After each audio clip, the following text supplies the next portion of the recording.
So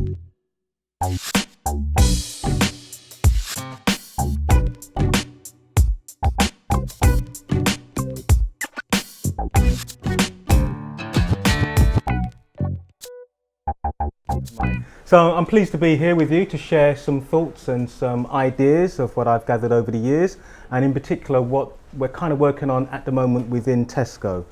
So I borrowed this off of a client. Right, okay. So what we're going to do this evening is I'm going to talk a little bit about Tesco and then the practice group within Tesco. And then we're going to look at how Agile has evolved, not just within Tesco, but within other companies that I've been involved with. And then we'll look at some core capabilities for hiring and for training. And then we'll drill down into the Agile product development process, and we'll map some of the core capabilities with that process. And then that will bring it to a conclusion. And then afterwards, we'll do some Q&A. So, Tesco. I only found out recently, actually, that Tesco was the first company in the world to take an online order, a digital order online, and it did it back in 1984, 31 years ago. So I thought that was quite amazing on teletext. And then 10 years later, it launched its website in 94, and then it went on to take online grocery orders off of CD, and it's been kind of growing ever since. And then recently there's been the huddle, as well as the purchase of Blinkbox and so on and so forth. So Tesco has always had its finger in the pie when it comes to digital development. Being the world's first, it's one of the biggest e-commerce sites within the world and is very profitable. But within Tesco, what's happened over the past years, we've set up a group called the Group Digital Product. And we're based in London, in Farringdon, and we're in new offices down there.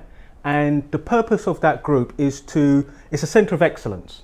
It's there really to focus on product and the management of product as they do it in Silicon Valley and some of the other places in America. And its focus is really to produce top-class product management deliverables. So the practice group, which I'm part of, I put this slide up here because I heard a talk by the author Ben Holowitz and also the VC, that if you just read a book and then you try and put something into practice, you'll probably end up getting yourself killed. And he was using the analogy of American football. He said it's like reading a book about being a quarterback and then going out and playing in the NFL. It's just not going to work. You need to practice your skills and hone your skills before you do it in real life. And that's what the practice group is really about. We look at what's working in Tesco, across Tesco. Now if you think Tesco is probably about 3,000 people, hundreds of product managers, many development teams. So in order to harvest all that good practice, all that best practice, you have a practice team which looks across those teams, and we take those things at work, we marry it with things from the outside world that's working and bearing good fruits, and then that we kind of package it up and deliver that back as best practice, as good practice. The practice team comprises of three basic elements. You've got the product management, you've got the data analytics, and you have the UX practitioners. And they map to the three core principles that are in every team. So we work horizontally across Tesco and across Group Digital Product in order to help coach, to help give expert consultancy, and to give advice, and that advice can be on a one-to-one basis, or it could be within a team, whatever's needed. So a typical scenario will be that a team is spun up, they've got some new product managers or UX practitioners, and they've been given a project to do, and they may not be quite sure on how to go about doing it. So they will contact us, the practice group, and we will send in some consultants, and we will sit down and work with them to help them to draw up everything from the product strategy, from how to do user stories, right the way through to putting your backlog together, how to engage with the development teams. We can consult over the whole end-to-end cycle of product management. So that's what we do. So I'm going to talk about the evolution of product development, product management. So the formula for creating best-in-class products is you've got to have the right people in place, the right skill sets. Then you have to have the right processes, and you marry those two together, and then you will produce the right product. So let's look at traditional IT and projects. So traditionally, if you wind the clock back 10, 15 years ago, you had an IT department, and you'd have a project manager, and maybe a few other people, a project sponsor, and they would come up with ideas, and then they would use waterfall, define the spec up front, big fat spec, couple of 100 pages, written in Word, nobody would read, and even if they did read it, they wouldn't understand it.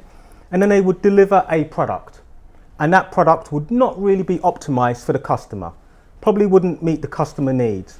So at the beginning, they'd have a vision, and thanks to Jeff Patterson, I've used the kind of imagery or the painting of the Mona Lisa. Have that as a vision in mind. That's our product. That's what we want to produce. And then they would develop over many, many months, sometimes years. And at the end of it, you'd have something that was not quite fit for purpose, thanks to the iron triangle. But then moving on a bit, if you look at old school product management, as I've tagged it, you'd still have a group of people, product manager. So we've moved from just a pure project manager to a product manager. Limited UX input. So typically you'd farm that UX resource out to an agency, or maybe you'd have one UX practitioner working across many, many teams, so they couldn't really get much depth. And then you'd have, of course, your development team, your tech team.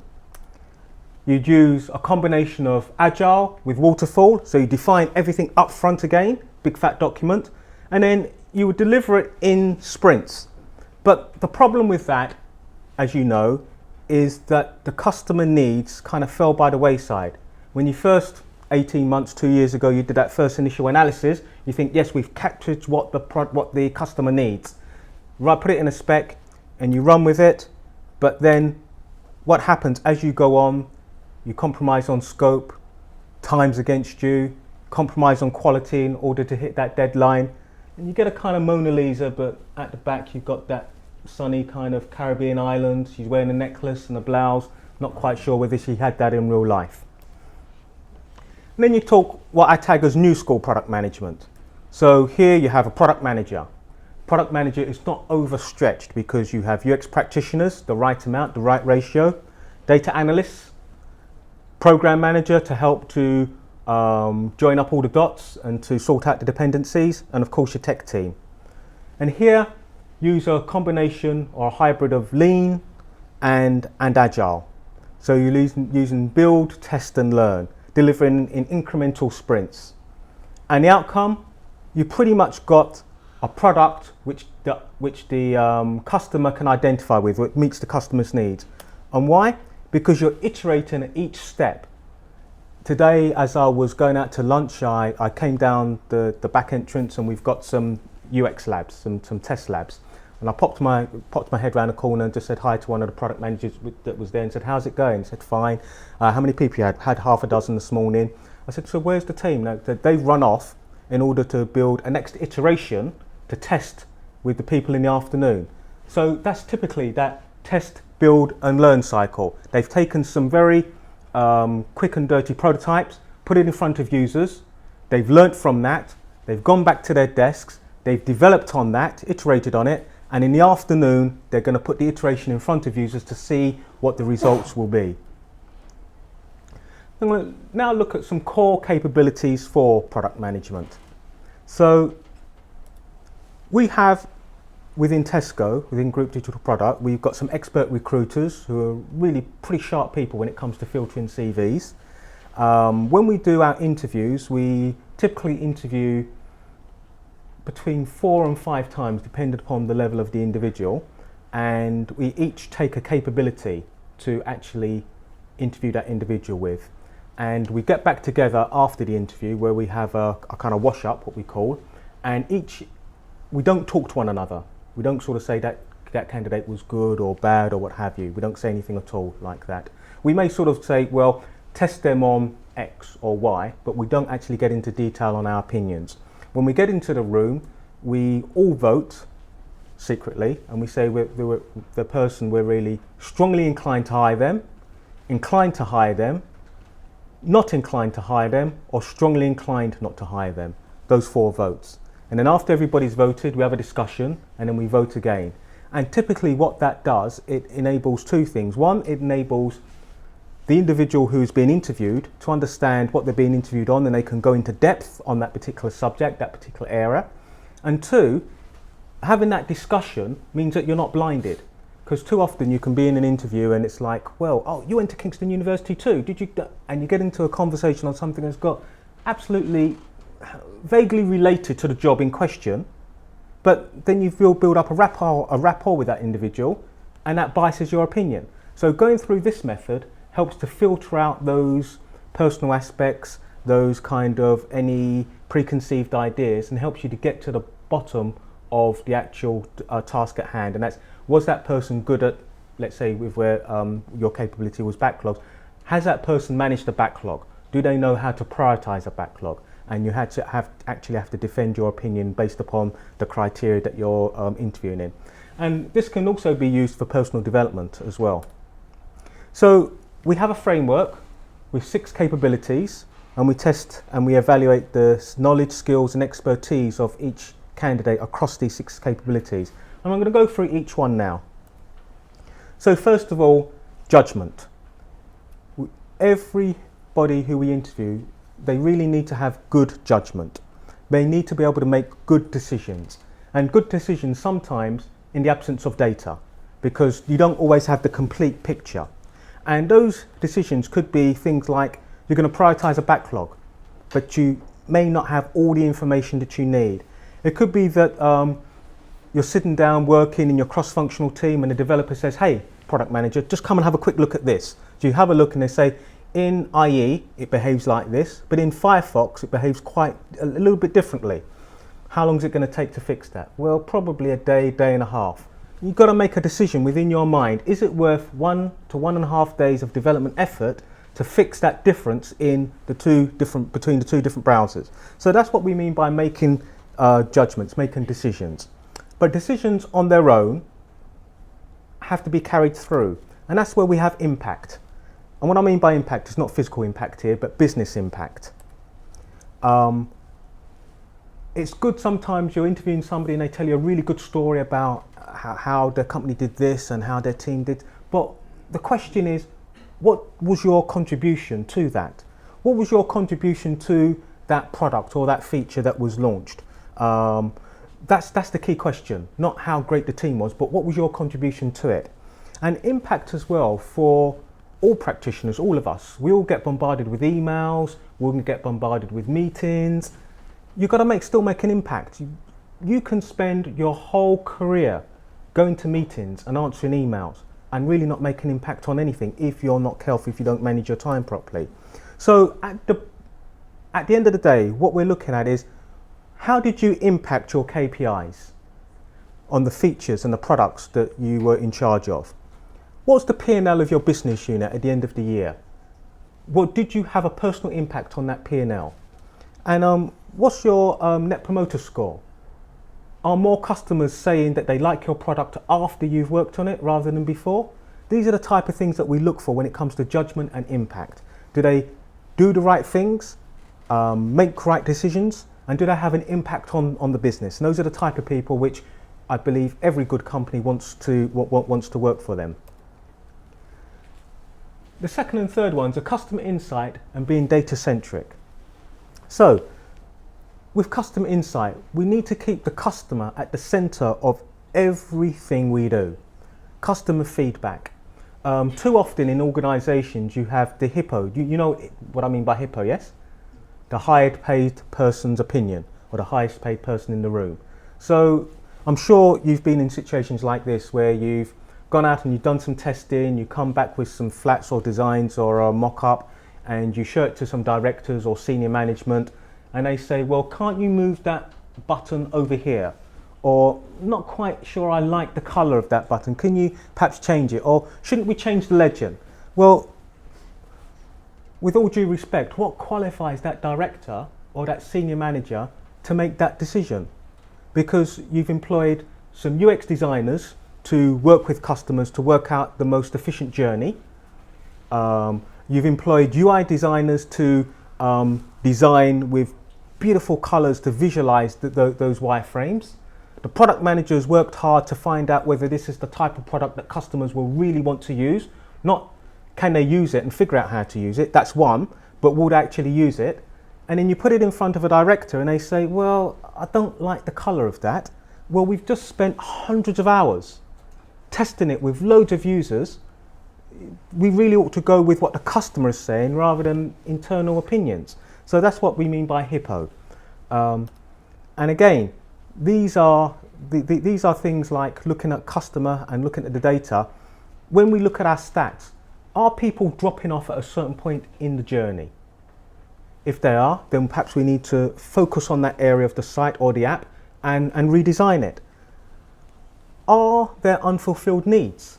So when we do and I'll talk about this a little bit later on, but are the customers' needs being fulfilled? Are we meeting their needs, or are they going elsewhere to have their needs fulfilled? And have we got the propositions right? Fuel save, was that right? When I was working for Blinkbox, we came up with some products. Were they right?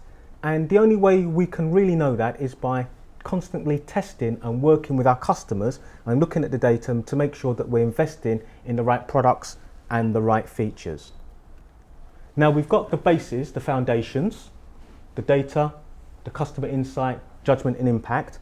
And these three capabilities can really be applied to all digital workers, whether they're UX, UI, whether they're developers, engineers, or whether they're data analysts. If they've got those three, then you can build anything on top of that. So let's continue. Leading and influencing. Now, especially for product managers, we really got to be good at leading people, taking people to being a leader, taking people to places they have not yet been. So typically, you're going to want to sell them a vision. And it's not just about selling them a vision and getting some kind of a half-hearted, yes, I think that's great. You've really got to win their hearts and their minds, because too often you get death by consent. I learned this a long time ago. Apparently it's used in government, where people will consent. Yes, you're right. Absolutely, I agree with you 100%. But they won't do anything at all about it. And that's the worst kind of person. I'd rather have somebody disagree with me than I know where I stand, and somebody say, yes, I agree, but they're not going to follow you. So you need to win their hearts as well as their minds. You need to be able to orientate them to your way of thinking, that they buy into the vision and they're ready to. We have a saying in Tesco called need to take people on the journey. Every step of the way they need to come with you and follow you. And influencing. There's going to be times when you're giving a presentation, or you're talking to your colleagues, you're talking to your cross-functional team, and you've got to influence them on going a particular path. And that could be anything from trying to convince senior management to invest in a new product or feature, to getting the development team to adopt a new method. You may be used to using one flavour of Agile and you want to use another flavour of Agile, and they think, well, why should we listen to you? What credibility do you have? And that's where influencing skills come in. You need to be able to influence with data, with your experience, with case studies, in order to let them see the light and to follow you to a place where they have not yet been. And then fifthly, we're talking about processes and techniques. So when I was looking for an image of techniques, I thought of this, because if you're going to crack open a bottle, you really got to have the right technique or you're going to lose your teeth. So what do we mean by processes and techniques? So when it comes to processes, I'm not just talking about Agile and Scrum and Kanban. Yes, as a good product manager, as a good practitioner, digital practitioner, you need to understand and be able to work with those processes.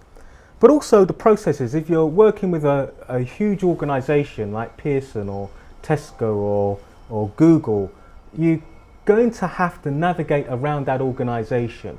And you need to really know and understand how to do it. You need to be good at networking and to building relationships with people, not just at the point when you need them, but before that. And how do you do that? It comes back down to judgment and impact. You need to work out who are the people you need to influence. You need to work out the people you need to understand and know what that makes their kind of mind ticks, in order to have a good chance of working the process, of working the system, unless it's never going to happen. You're going to constantly hit brick walls and not be able to drive your product through to the next stage. So then, as I've put down here, not just the formal process, but the informal processes. And this is going to be, again, you've got to be good at producing a product strategy. So you know what the business strategy is, you've got to be able to produce the product strategy from that. There's techniques to do that. The vision strategy, the vision boards. You've got to be good at creating vision boards and roadmaps and backlogs and epics and user stories. All of these things, techniques, you've got to be good at doing in order to sell that into your development team and get their buy-in. And then finally, strategy and innovation. So constantly forward thinking. A colleague of mine once, and I learnt this early on, he was a lead product manager for a really well-known website. And what happened is each 2-week sprint, probably 65 to 75% of that sprint was taken up repaying technical debt. And I said to him, Chris, how did you get into such a mess? And he said, basically, constantly quick wins. Every sprint was quick wins, just push it out there, just get it out there, just push it out there. And then the technical debt just built up to such a degree that they were spending between 65 to 75% of their development backlog time fixing the technical debt, and only less than 25% or so actually developing new features and doing things that delight customers. So when it comes to strategic thinking as a product manager, as a digital practitioner, we've got to have our mind on the end goal, but also on near term. I was talking to use an analogy from the bricks and mortar world. I was talking to somebody in Tesco, buyers, and they were saying that when it comes to pineapples, they are looking at 5 years from now, purchasing pineapples. Where are we going to get pineapples in 5 years' time? Where are the crops going to come from around the world? But also, in 5 weeks' time, we need pineapples in the shop. So they're constantly thinking 5 weeks, 5 years, 5 weeks, 5 years, 5 weeks, 5 years. And I thought that was great. They do it in the bricks and mortar world. We've got to do this as digital practitioners. What do we need in the next few sprints to delight our customers? But also longer term. What's on the horizon? What's in the next year to 18 months? And also there's innovation. We've got to be constantly thinking of better ways of doing old things. So there's two things, isn't it? There's doing better things and doing things better. So we've constantly got to be reading and studying and networking to find out what new things are there out there that we could perhaps bring into our organizations, into our teams, in order to improve efficiency, in order to improve the quality of the products that we push out, in order to come up with new features perhaps. So there's the innovation as well as the strategy working together, so we're constantly improving. And that completes the framework that we use to test people when we're interviewing and bringing them in. And I'm saying this framework can also be used, and I've used similar things to this at Reed Business, for actually yearly assessments. That product managers have this, or framework similar to this, and they can assess themselves on how good they're doing at judgment and impact, customer insight, etc., etc. Now what I want to move on to now is this product development process that we've developed within Tesco. And we use what's termed as dual track agile. So we look at a discovery track and a delivery track, and they work in harmony together.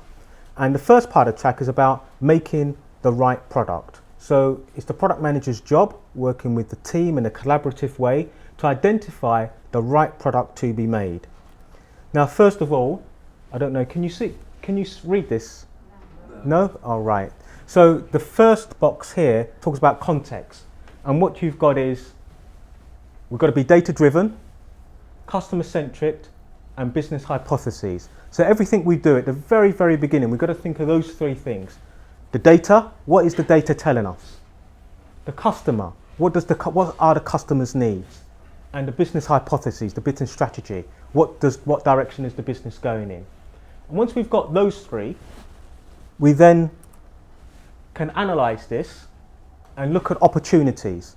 As I mentioned earlier on, you might be looking at, for example, registration journey. I noticed that in step 2, people are just dropping off at an alarming rate. So there's obviously step 2, page 2, something needs to be looked at. And that could be the same with search or with navigation or whatever aspect of your product. We look at opportunities where we can exploit it, where we can make it better, but we also look for opportunities to come up with new products and new features.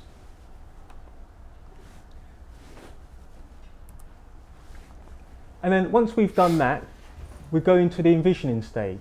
So the product manager typically will create a high-level vision document, one-pager, that will talk about the features and the benefits. We'll talk about what it's going to do for the customer, what it's going to do for the business, for the organization.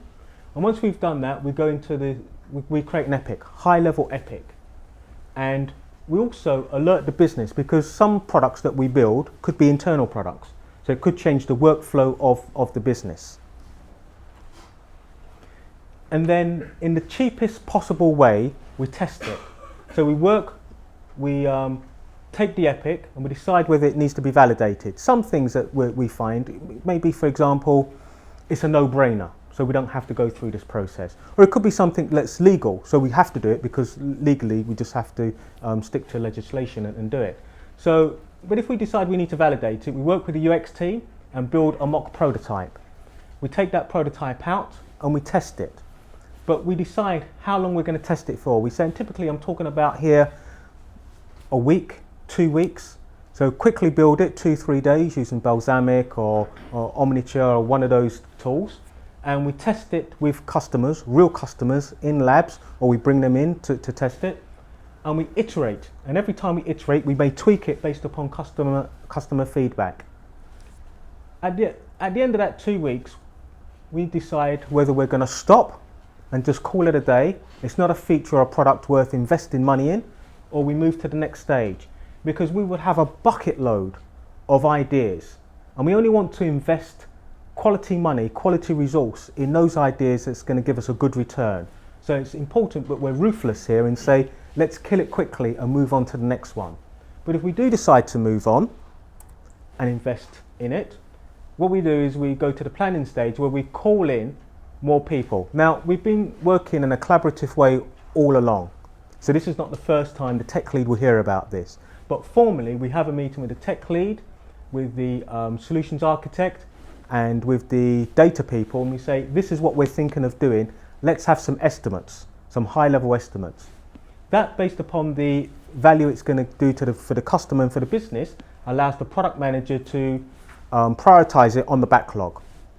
After we've done that, we then turn those epics into batches of user stories, because some epics could be hundreds of user stories. So we turn them into batches of user stories, ready to go to the next stage.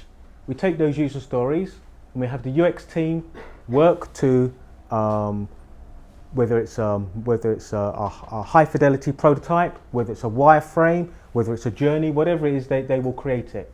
We introduce data people at the very beginning as well, because too often, I think every organisation I've worked for, apart from Yahoo, you launch a product and a month later you begin to measure the stats using Google Analytics or Omniture or one of those, and you think, well, I'm not able to measure.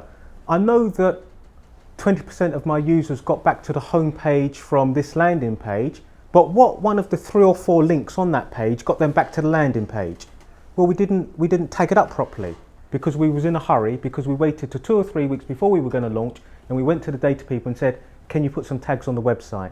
Well, with only 2 or 3 weeks notice, we're our own worst enemy. So we bring the data people in very, very early, so they get visibility, so they can begin to plan it into their work schedule, so that by the time we get to the end product, we've got it tagged up how we want to. So when we look at it and we say, well, I know 20% of people from this landing page went back to the home page, we know exactly what link they used on that landing page to get back to the home page. So we know what's working from what's not. So anyway, coming back here, so we create UX deliverables, whether I say flats, wireframes, or prototype, high fidelity prototypes. And again, we test it again with users.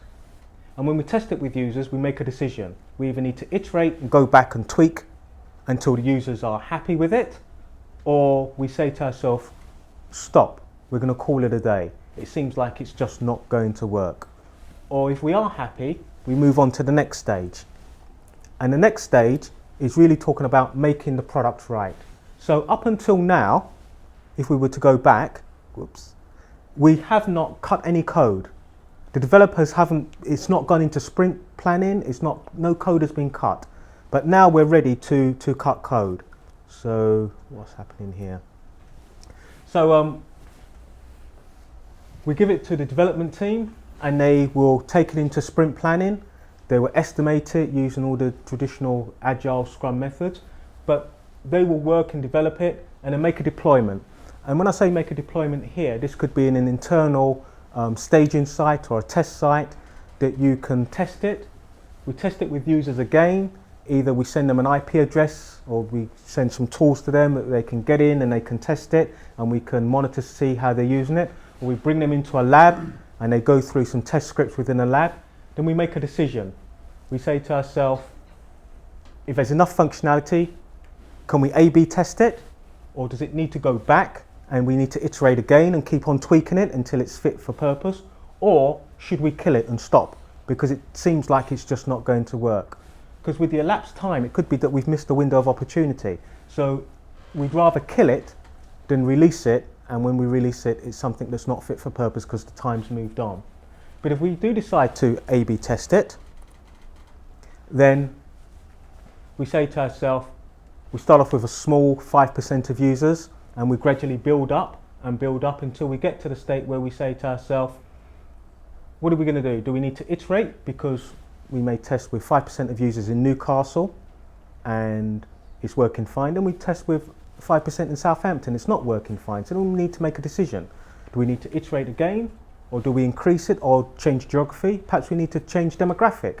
We tested on women between 25 and 55 with children between 0 and 15. And maybe we need to test on men. So we may test for men between 25 and 55 and so on and so forth. So we keep on A/B testing it until we're happy with the results. And then when we're happy with the results, we can finally sign it off to 100% of the user base. And then when we've signed it off to 100% of the user base, we just don't leave it, we measure it. Now, way back earlier on, when the product manager prioritized this on the backlog, he did it based upon some business value and some value to the customer. So let's say for argument's sake, it was, we're going to increase registrations by 4% over the next 12 months. Here, this is where we monitor it. So we're constantly monitoring, the data analytics team are monitoring it, and we're constantly doing A/B testing in order to tweak it. So we may have the registration button, dark blue with the sign register. Well, just because that's working fine doesn't mean to say we just give up and forget it. We may want to change it to a light blue. I believe that Google tested 38 shades of blue on their links before they got to the optimum. So we may want to change the slight tweaks to optimize it. We may want to change the legend from register to sign up to sign in, whatever. We keep on tweaking until we optimize it, we find that sweet spot. And when we do that, we're monitoring the business as well. So before we spoke about having good judgment and impact. So here you have the impact. Is it impacting the business? You've got judgment here. Should we iterate or should we stop or should we go forward? So all of those characteristics are meaningful for this process. And then finally, we get to the point where we say when we're optimizing, is it a minor change? We can take it back into sprint. If it's a major change, we need to perhaps go back to the envisioning stage, right to the very beginning. Or if it's end of life, that's it, forget it. We came up with a proposition. That proposition was backed up by the website and by apps, and it's run its course, and now we just forget. Now we just don't turn it off and that's it. We remove the code so we don't create technical debt. We get the developers, put it in sprint for the next sprint, remove the code, just don't comment out, totally remove it so we've got a nice clean base and that's it. So that's our dual track agile. So we're constantly discovering what the customer wants, what the customer needs, and then we're constantly delivering. And this speed of cycle is what creates perfection. So we're constantly looking at what the customer needs, constantly delivering, constantly looking at the customer needs, constantly delivering. And that was the experience I had at lunchtime. In the morning at 9 o'clock, several customers came in, users came, they tested what was being done. In the afternoon, the team was iterated and they were ready with a next batch of users to come in based upon the iterations, based upon the finding from customer discovery. Now,